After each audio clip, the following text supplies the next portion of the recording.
So this session, I want to talk about how to work with conflicting thoughts, because this is a question, or very similar, I get asked as well, let's just say often. Okay. And what gives us, let me put it another way. One of my mentors, my teachers, and he said this years ago, and I didn't quite understand what he meant at the time. Things move on, eh? And he said that nothing troubles you like your own imagination. And I know what he means now. Imagination is a wonderful thing. Look what we imagine into being. We imagine aeroplanes and space rockets and cures for cancers and all sorts of art, poetry, music. We imagine them into being. But we also imagine suffering into being. It's double-edged. Yeah. So, we have voices in our head, don't we? Yeah. Call them thoughts, call them voices. Might have one voice, it might be an anxious voice. Like one voice is saying, "Oh, it'll never happen. My life's a mess, and I'm going to get some bad news." And another thought saying, "Well, it's all right. Just try to settle down." And it's like we just get. It's like ping pong between the two. Yeah, that's what it can be like. And I also get asked at the same time. I guess how do I tell like the anxious or the critical voice from the intuitive voice? Well, I wouldn't try in that way. I wouldn't try, oh, that's the intuitive voice. I wouldn't try to work it out. But there is a way. See, neither of these these voices are have any intelligence. They're just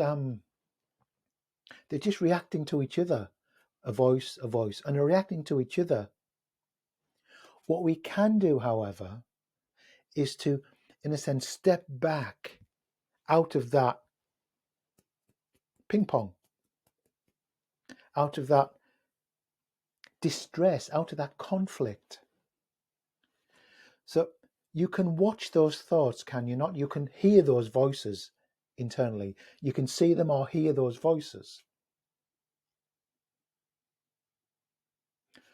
Who is it or what is it that can be aware of those voices? That's not a voice. That, we can say, is the intuition, if you want to give it a name. But we don't have to give it a name. Awareness, intuitive awareness.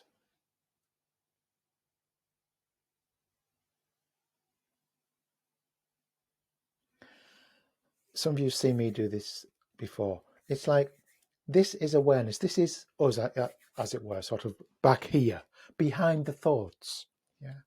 This is awareness. This is presence. And just another term for being here, aware. Yeah.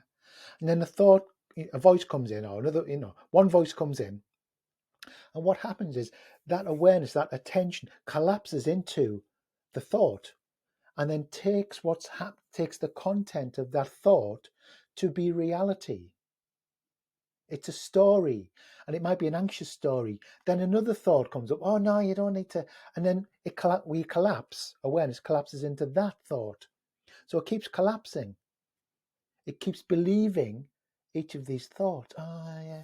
Oh, maybe I can do better than this. And oh, you can't because you're useless. Oh yeah. There's no resolution on that level. It's not there. The resolution isn't there. The end of internal conflict isn't there, isn't in the voices. It's stepping out of them.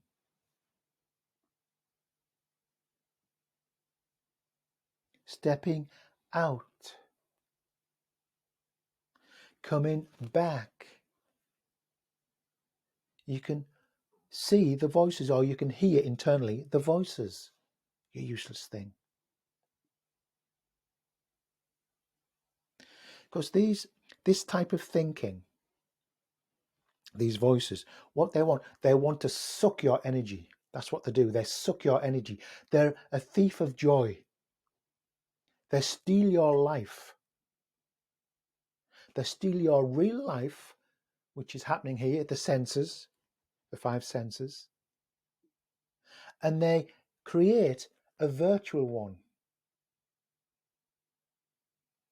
a virtual life, and we take reality, or we take what's happening in that thought story, those voices, to be reality. That's why we suffer from anxiety or whatever. But back here, as it were, you can see both voices. You can hear both voices. That's the resolution. Because the more you can starve these voices, these patterns of thoughts, because they're just patterns. We all have patterns, guys. Yeah. The more we can starve them of energy, because they want your energy. That's how they feed. They feed off your energy, off your attention. Yeah. Vroom. And they feed, and the attention disappears in the story. And that's their food. That's their energy.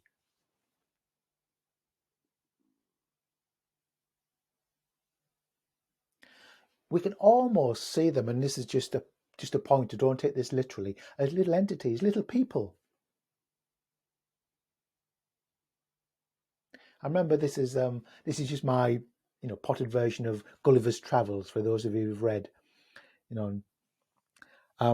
Gulliver was a human being, and he went sailing in his ship or boat, and he come up on the island of Lilliput, and he was shipwrecked there, and he laid down in the sand. But this, because he was tired, but this island was inhabited by 6-inch people,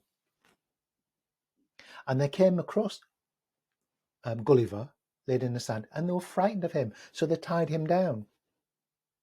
But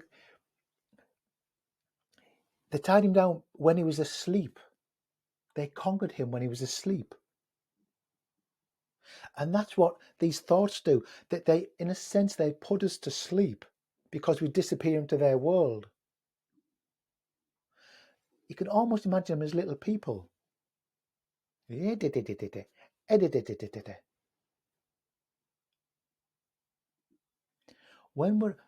we step back,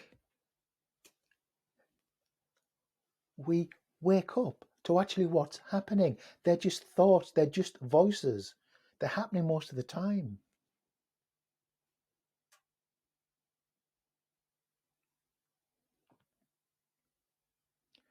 They want your life. That type of thinking. Let me put it another way. Don't get me wrong.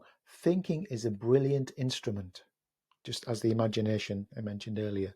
Yeah, it's brilliant. We can't live without it. The ability to reason and to imagine and to work this out and to, plan, and wonderful.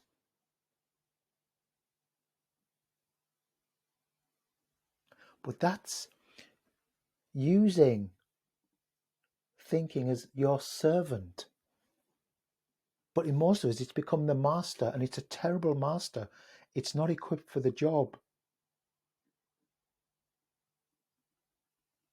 So right now, you can even close your eyes and do it, or just look at a blank wall. Like, my life is hopeless. Just say something like that. My life is hopeless. Then slow it down and observe it.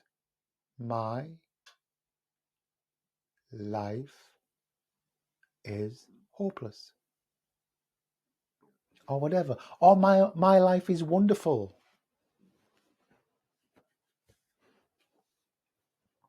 Same thing.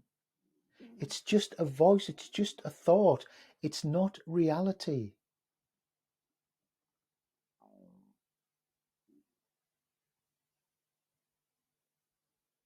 Okay? It's not reality, guys.